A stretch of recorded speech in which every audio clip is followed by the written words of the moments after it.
but really a link to having a sustained and practical business culture. Because ultimately, in the end, I believe that if you're powerful in the business community, you're going to be powerful in political, powerful in sustaining culture, and there's a fine line of how to do that. Also, with all these opportunities, there are concerns.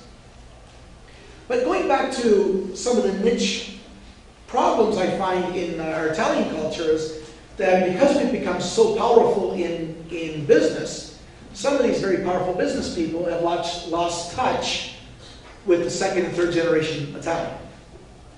So as president of the Italian organization in the Niagara region, we have 160 members. They are very powerful members, business members, political members. And what's happening is there's becoming a little bit of a clique. So now you're getting the immigrant or first generation, very powerful Italians in the business positions have lost sight of the young architects and young business people coming out of university.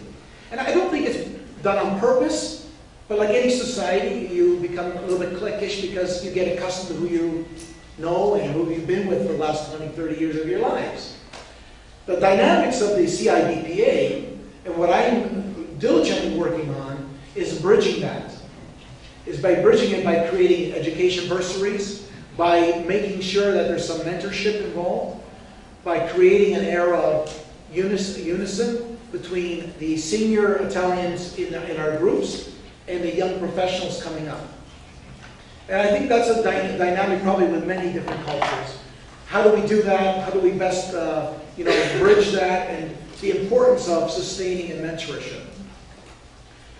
What I will share with you, visiting with my American friends, I've been to Washington and some major functions.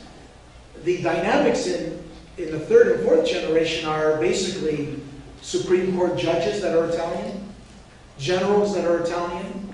The head of the House of Congress is Italian, or was Italian. She is now no longer there. And the head of the Senate, running for president, Giuliani. It's amazing what you're seeing. Senators from New York State, Cuomo. It's amazing the dynamics in the United States, third, fourth generation, built on the sacrifices of the immigrant, built on the sacrifices of them in enforcing education. What I'm seeing here tonight, or today, is we're looking at well-educated Polish youth who have an opportunity to make a great impact in their community. For me, personally, as a first-generation Canadian, the bridge in business has been the ability to correspond with senior Italians who have been successful by using my language, my Italian language, as a bridge. And let me explain. Most Europeans find, their language as a bridge. And their culture, yes, and I would say culture is just as important. But when I can sit with an Italian, a 75 or 80-year-old Italian, and bridge by talking to them in their own language, immediately the barriers of concern or mistrust or lack of trust comes down. It allows to build a bridge of trust.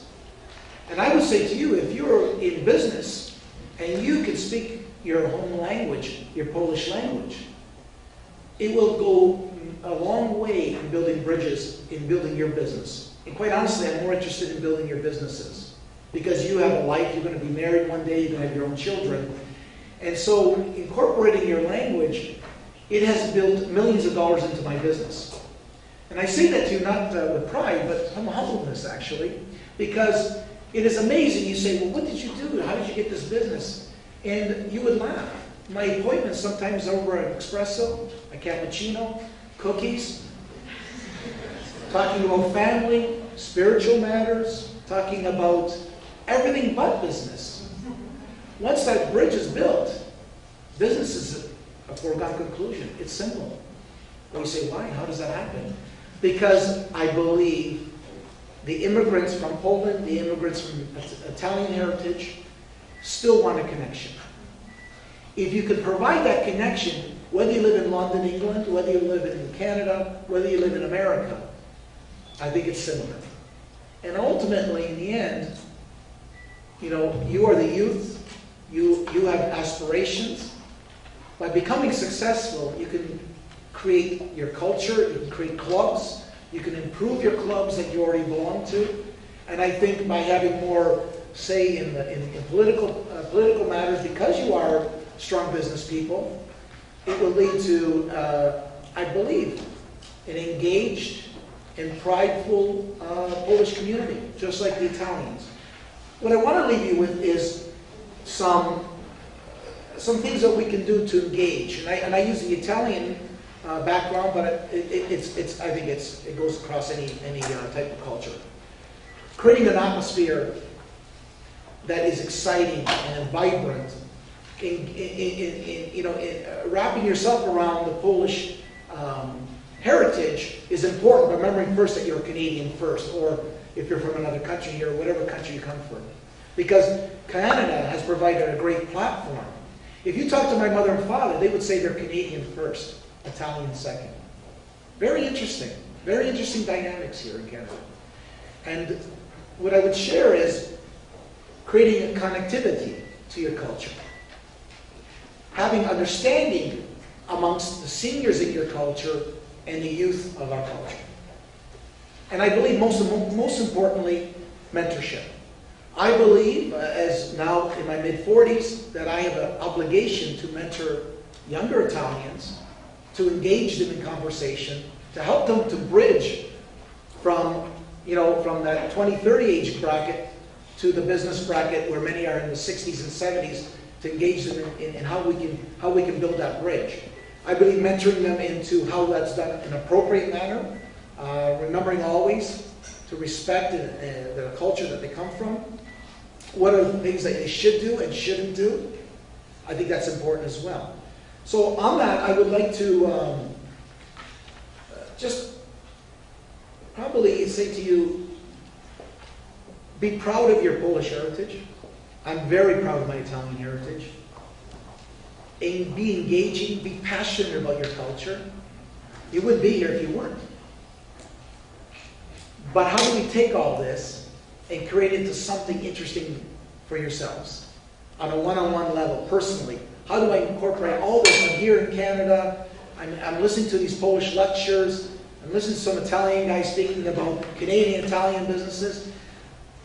Take this, incorporate it into your own lives, find those niche markets that you can build on, and make an impact in that community, whether it be here or abroad.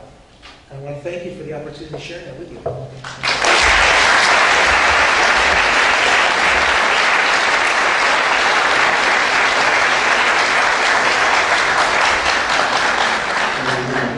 And I saw Dr. Lustanski writing a few notes, so I'm wondering maybe she has some questions or comments for... You're welcome. I just have a quick question. It's more like clarification. I think that we all agree that if we are talking about our ethnic identity, that's true. It consists of this three: culture, language, and religion. I don't want to say that language is not important. What I would like to say is that culture can help us more in this country, and it doesn't matter which generation we are. And I'm glad what you said about bridging, using language as a bridge between the generations. That's true for the first and the second generation, but I agree that the third, the fourth generation, I'm sure, I bet they won't speak Italian, they won't speak Polish, or they go to the university and take ethnic language courses, but it will be more because of curiosity rather than necessity. That's a very good point. I was in Washington 3 years ago at a major conference, and what we find in America is the third and fourth generation. They do not speak the language generally like we do here in Canada. However, it's been very interesting. I was talking to professors from the University of New York, and they said there's an influx of youth taking courses to learn their language, the language of heritage. And I said, "You kidding me?" He says, "No, it's amazing." In fact, next to Spanish, Italian is the major language being learned universities in the United States. And I was dumbfounded by that because I thought, wow, you know, why would they bother? But there is an inherent, you have to understand, I believe personally, if you don't know where you come from, what's your identity? Who are you? So what I'm finding is in America, because they're more removed than we are, is they're looking for their heritage. Who are we? Where do we come from? What is my background? What is my identity? And they're actually looking towards engaging and finding out where they came from. And I was at a dinner with a 70-year-old gentleman who probably, I think the parents came in late 1800s. And he said to me, do you know this area in Italy? I said, do I know it?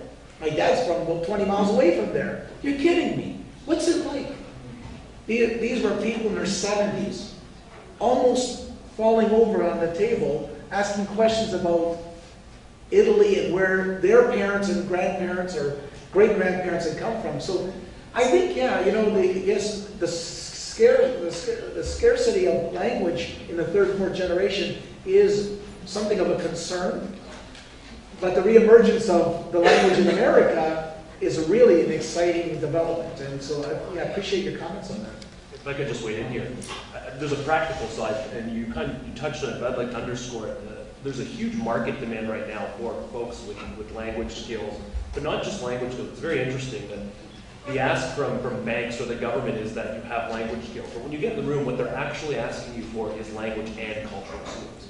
It's not enough just to speak the language, because you can send someone, and the government's actually quite interesting on this front. The government of Canada, for its diplomats, never used to send folks from a diaspora to the country of their origin, regardless of their knowledge of the culture, their knowledge of that country's politics, regardless of their connections in that country. They would not send them there. They saw it as a challenge because the question would then arise, who are your allegiances towards, your country of origin or your home country? So we've learned and we've evolved and pivoted away from that policy to actually engaging folks from the diaspora to go into the missions in those countries. And you're starting to see this in business too. It's practical. And folks don't just want language skills. They want you to understand the culture of business. They want you to understand nuanced language, because just speaking a language, you know, I speak another language. Can I do business in that language? Probably not. And that's really the bridge that we're talking about between culture and language from a practical perspective. The government shifted not because they're thinking differently. It's very expensive to put people into language training and culture training for 3 years just so they can go to a country for 3 years. But this is, for those of you who speak Polish, it's something to keep in mind that you do have a value to your CV that others don't. And you're quite lucky in that sense. And I just wanted to follow up as well on Dominik's comments on the interaction between the generations, because I think for many of us it can seem like a challenge. How do we relate? And sometimes there's a different concept of what's of value, how we should be approaching things. And I think if you've had success in the Italian community, we'd like to hear more about that, because I think we can. I think you have to be genuine. Right? You have to really be genuine about your culture. Because I am first generation and grew up within the culture, immersed in the culture, there are certain things that you do, you don't do, but you have to be genuine about it, right? And I think you do need to understand your culture to another. If you can learn the language and not understand the culture, and so I have I'm very privileged because growing and being immersed in it, I understand all the little nuances. When I sit with a couple in their 70s and 80s who are, when I say pure Italian, they're pure Italian. I mean, they might have been here 50 years. They still speak, by and large, probably Italian first. They understand English absolutely clearly and distinctly. They can, if they have to dialogue in English, they will.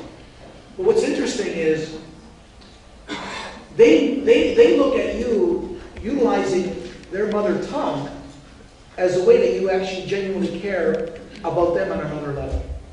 Now, whether that goes across other communities, I can't say. But genuineness about making sure that you respect their culture, respect their dynamics, is absolutely crucial.